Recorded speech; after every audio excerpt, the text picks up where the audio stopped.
ఇట్లాంటి సినిమాలు కూడా చేస్తూ ఉంటాము.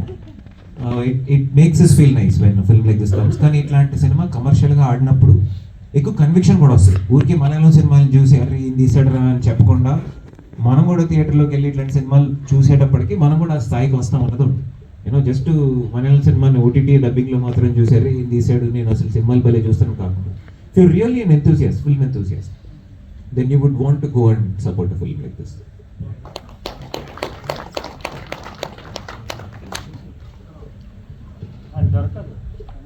Anybody any questions?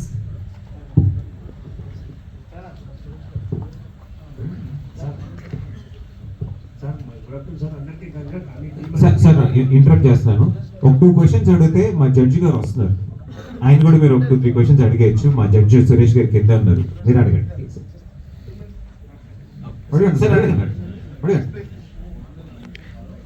ఏ మైక్ రావట్లేదు చూడు సౌండ్.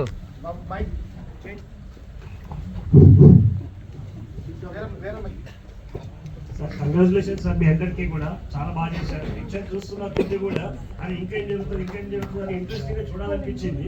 తర్వాత దాంట్లో ఇంకోటి ఏంటంటే అసలు మాట్లాడుతూనే అంత ఆశయం పండించడం సరదాగా అనిపించడం బాగా నచ్చుతుంది సార్. దాంతోపాటు లాస్ట్ లో మీరు చూపించిన జడ్జిమెంట్ ఇచ్చినప్పుడు ఎవరైతే అంటే అర్థం చేశారో వాళ్ళకి ఈ నరేష్ కి ఆమె వెంటగడతారేమో ఆ జడ్జిమెంట్ ఇస్తారేమో అని అనిపించింది సార్. అంటే మీరు అది దాన్ని ఏం చెప్పకుండా అట్లా ఆమె క్షమాపించ వెళ్ళడం అనేది మాత్రం అది కొంచెం ఒక రకంగా అనిపించింది సార్. అట్లా వెళ్తే బాగుంటుంది అనిపించింది. ఎట్లా ఏంటి పెళ్లి చేయించాలంటారా? ఆడవాళ్ళు ఉన్నారు భయ. ఇంతకుముందు ఆడవాళ్ళని ప్రాపర్టీస్ గా చూసేవాళ్ళు సార్. ఆ ప్రాపర్టీస్ గా చూసే కాలం నాటి మైండ్ సెట్ అది. ఇప్పుడు కాదు అంటే ఎట్లుందంటే ఇప్పుడు కాదు, ప్రాపర్టీస్ కాదని ఈ మధ్యన మన జ్యుడిషియరీ కూడా రికగ్నైజ్ చేసింది. అంటే మనం వెళ్ళి ఒక ఇంట్లో దొంగతనం చేశాం కాబట్టి ఆ బంగారం మీకే చెందాలి, మీరు కష్టపడి దొంగతనం చేశారు, రాత్రి వెళ్ళారు అన్నట్టు. సరే మీరు చెప్పండి. 2020-21 అనుకుంటా, అంతకుముందు ఈ అడల్టరీ గురించి మన చట్టాలు వేరుగా ఉండేవి. అంటే అడల్టరీ చేస్తే అందులో ఓన్లీ మేల్ పర్సన్ మాత్రమే పనిషబుల్ అనమాట. ఎందుకంటే ఒక ప్రాపర్టీకి శిక్ష వేయలేం కదా, అంటే ఆడవాళ్ళని అలా ప్రాపర్టీలుగా చూసేవాళ్ళు. సో అది చేంజ్ అయ్యి జ్యుడిషియరీ కూడా వాళ్ళు కూడా మనుషులే, వాళ్ళిద్దరు కావాలనుకుంటే మనం చేయగలిగింది ఏమీ లేదు, అది వాళ్ళ ఇష్టం. It can only become the ground for divorce అని చెప్పేసి దాన్ని రీఇంటర్ప్రిట్ చేసింది judiciary. So it's an evolution. ఇప్పుడు మీరు అడిగిన పెళ్లి చేయించాలా అనేది ఆ ప్రాపర్టీస్ గా చూసే కాలం నాటి మైండ్ సెట్ అనమాట. ఇప్పుడు కాదు, ఇప్పుడు చేయలేదు.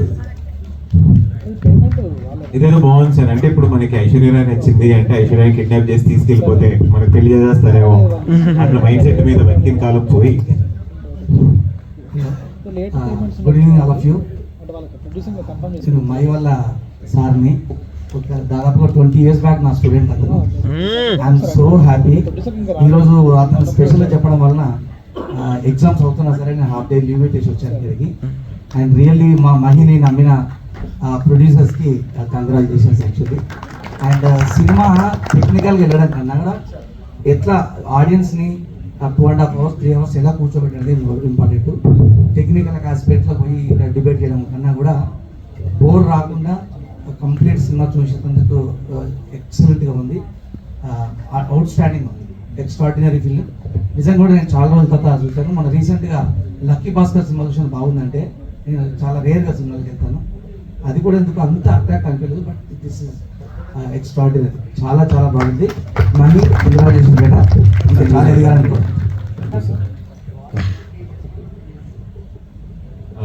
ఒక క్లోజింగ్ నోట్ వెళ్ళే ముందు మా ప్రొడ్యూసర్ అంటే చెప్పాను కదా ఫస్ట్ ఇట్లాంటి సినిమా తీయడం నాది పెద్ద, నాకు జీతం ఇచ్చారు, ఫుడ్ పెట్టారు, పెట్రోల్ కూడా పోయించారు. సో నేను వచ్చి హ్యాపీగా నాకు నచ్చిన వృత్తిని బాగా యాక్ట్ చేసి వెళ్ళిపోయాను.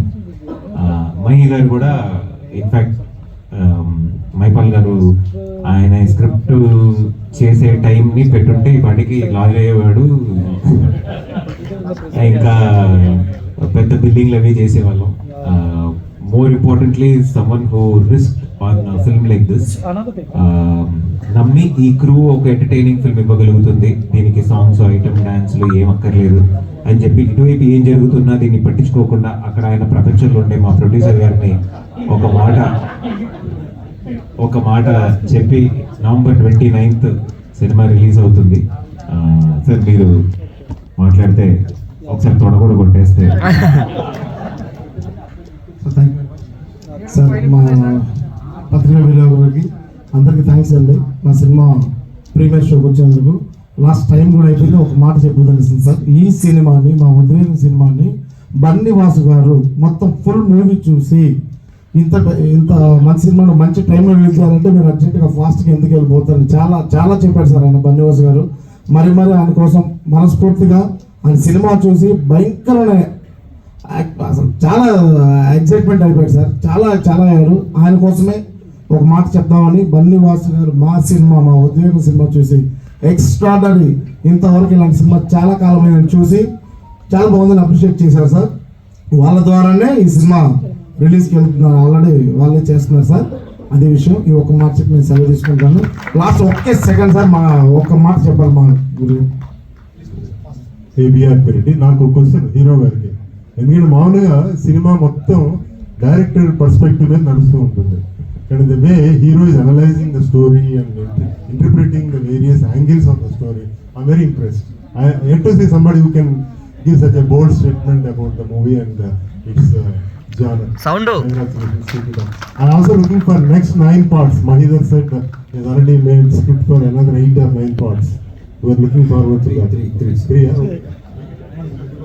సార్ మీరు ప్రొడ్యూసర్ గా మనసు పెడితే 98 సార్ 90 పార్ట్స్ తీస్తాం, అందరం రెడీగా ఉన్నాం.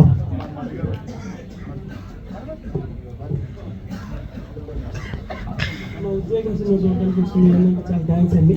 చూసి మీ అభిప్రాయాన్ని చాలా చక్కగా గట్టిగా మాట్లాడండి సార్, వినపడట్లేదు. మా ఉద్యోగం సినిమా చూసినందుకు చాలా థ్యాంక్స్ అండి. ఇది కూడా ప్రేక్షకుల మధ్యకి వెళ్ళాలని కోరుకుంటున్నాను. సూపర్.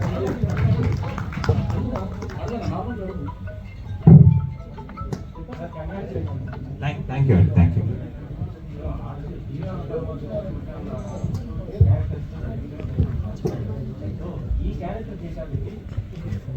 ఈ క్యారెక్టర్ చేయడానికి పర్సనల్ గా ఎన్ని రోజులు కేటాయించారు? ఆ ఇంట్రెస్టింగ్ స్ట్రగుల్స్ ఏమైనా పడ్డారా ఈ సినిమా షూటింగ్ లో? ఫస్ట్ బాగా అడిగారు sir.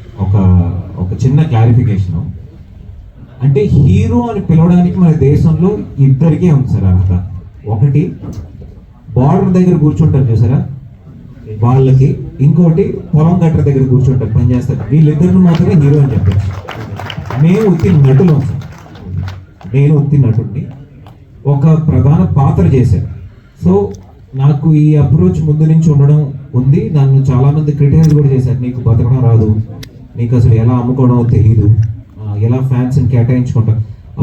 Leader without a principle can only have fans, and artist with principle can make some change అని నమ్మేవాడిని నేను సార్. సో అలా చూస్ చేసుకున్నాను. అండ్ వర్క్ అంటే మరి ఆల్మోస్ట్ 20 సినిమాలు చేశాం కదా. పర్ఫార్మెన్స్ ఈ శ్రీకాంత్ అయ్యంగారు వాళ్ళందరూ తోసుకొచ్చారు. వాళ్ళతో పాటు రోజు పొద్దున్న కూర్చుని కొట్టుకునేటప్పుడు ఇంకా నువ్వు ఎక్కువ చేస్తావు నేను ఎక్కువ చేస్తావు అని గొడవ మీద అలా వచ్చేసింది. స్లాంగ్ కొంచెం కష్టపడ్డాను, డబ్బింగ్ ఆల్మోస్ట్ ఒక 2-3 సార్లు చేయాల్సి వచ్చింది. నాకు అంత బాగా రాదు ఆ స్లాంగ్. తెలంగాణ బాగా మాట్లాడేస్తాను, వైజాగ్ స్లాంగ్ అయితే ఇంకా బాగానే వచ్చు. రాయలసీమలో తెలంగాణ మిక్స్ అయ్యి అక్కడ యూటర్న్ తీసుకొని లెఫ్ట్ అన్నట్టు ఆయన ఒక స్లాంగ్ పెట్టాడు. అది కొంచెం క్యాచ్ చేయడం టఫ్ అయింది, అది కొంచెం డబ్బింగ్లో వర్క్ చేశాను. బట్ అదర్వైజ్ పెద్ద ఏం కష్టపడి చేసిందంటే ఇష్టపడి చేశాను. లాస్ట్ క్వశ్చన్ ప్లీజ్, టైం అయిపోయింది సార్. లాస్ట్ క్వశ్చన్ ఏంటి ప్లీజ్? Last question. డైరెక్టర్ గారు, ఇటువంటి సినిమా చేయాలి అంటే గట్స్ ఉండాలి, అన్నిటికన్నా ముందు ఫ్యామిలీ సపోర్ట్ కావాలి, సొసైటీలో మీకంటూ సపోర్ట్ ఇచ్చే మనుషులు కావాలి. సో ఈ సపోర్ట్ విషయంలో ఫ్యామిలీ ఎక్కువ ఇచ్చిందా మీ పర్సనల్ లైఫ్లో, లేక సొసైటీ ఇచ్చిందా ఈ సబ్జెక్ట్ చేసినప్పుడు? సపోర్ట్ సంగతి నాకేం తెలియదు మరి.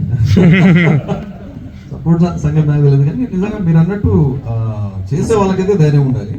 కానీ అది కూడా నేను నా విషయంలో అది కూడా కరెక్ట్ అని నేను అనుకోను. ఎందుకంటే నేను అంత చూజీగా అదేం చేయలేదు, అంటే కాన్షియస్గా ఇది చెయ్యాలి అనుకొని చేయలేదు. ఒకటి రాద్దాం అనుకునేటప్పటికి అప్పటికి ఆ కోర్టు రూమ్ డ్రామాలు ఎక్కువ చూస్తున్నాను నేను బయట, కోర్టులో జరిగే సంగతి దాన్ని బేస్ చేసుకొని రాసుకుంటూ పోయాను. బట్ రాయడం స్టార్ట్ చేసిన తర్వాత అనిపించింది ఫస్ట్ టైం వస్తే ఇది చూస్ చేసుకోవాల్సిన సబ్జెక్ట్ కాదు, ఎందుకంటే ఎవరు కోఆపరేట్ చేయరు. ఇప్పుడు మీరు అన్నట్టు ఎవరు సపోర్ట్ చేయలేదు యాక్చువల్గా చెప్పాలంటే.